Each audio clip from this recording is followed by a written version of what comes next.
Welcome to the Slop Temple. We pray this video helps. You start by preparing quickly.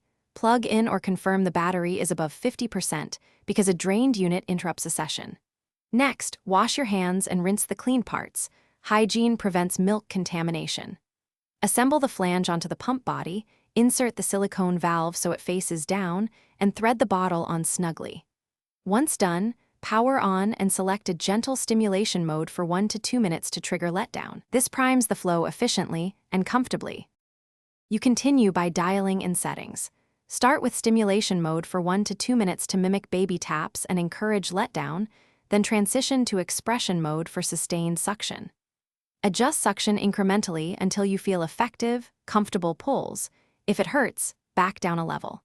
Make sure you sit upright, support your breast with your hand if needed, and apply a warm compress beforehand to increase blood flow. These actions improve yield while preventing nipple trauma, so be patient and deliberate. You finish by powering off after your session and unclipping the bottle gently. Avoid tilting to keep milk from spilling. Transfer milk into storage containers and label with date and time, then refrigerate or freeze within recommended windows.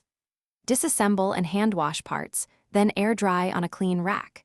If the pump loses suction or you hear hissing, check the silicone valve for tears, confirm the flange has an airtight seal, and inspect tubing for cracks. Replacing faulty parts usually.